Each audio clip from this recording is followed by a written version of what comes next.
আসসালামু আলাইকুম এভরিওয়ান। আজ আমি রান্না করব ডিম বোনা। ডিম বোনা খুব সহজে কিভাবে রান্না করবেন সেই রেসিপিটি আজকে করে দেখাবো। ডিম বোনা করার জন্য প্রথমে ডিমগুলোকে সিদ্ধ করে নিতে হবে। আমি এখানে ডিমগুলোকে দিয়ে দিচ্ছি। আমার ডিমগুলো সিদ্ধ হয়ে গেছে, এখন তুলে নিচ্ছি, ঠান্ডা পানিতে দিয়ে দিচ্ছি। ডিমের খোসাগুলো ছাড়িয়ে নিচ্ছি। ডিমের খোসা ছাড়ানো হয়ে গেলে একটা ছুরির সাহায্যে ডিমগুলো একটু একটু করে কেটে দিচ্ছি।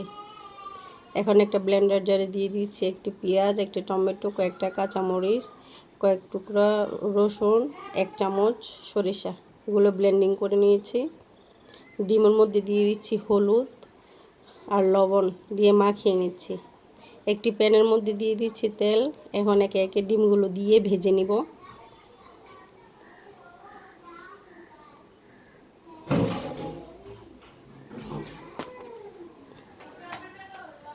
আমার ডিমগুলো ভাজা হয়ে গেছে, এখন তুলে নিচ্ছি।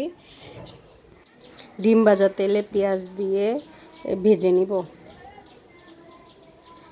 পেঁয়াজগুলো ব্রাউনিশ কালার হয়ে আসলে এখন আগে থেকে ব্লেন্ডিং করে রাখা মশলাগুলো দিয়ে দিচ্ছি।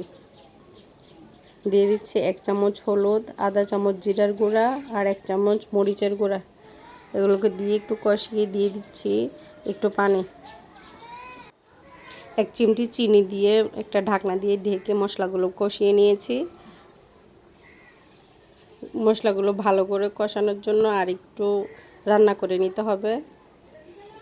মশলাগুলো কষানো হয়ে গেছে, এখন আগে থেকে ভেজে রাখা ডিমগুলো দিয়ে দিব। ডিমগুলো দিয়ে ভালো করে মশলার সাথে মেখে আর একটু কষিয়ে নিচ্ছি। ডিমগুলো কষানো হয়ে গেছে, একটু পানি দিয়ে এগুলোকে রান্না করে নিচ্ছি 5 মিনিট। আমার ডিমগুলো রান্না হয়ে আসছে, এখন দিয়ে দিব 1 চামচ গরম মশলার গুঁড়া আর কয়েকটা কাঁচামরিচ। আমার রান্নাটা হয়ে গেছে, এখন নামিয়ে নিব।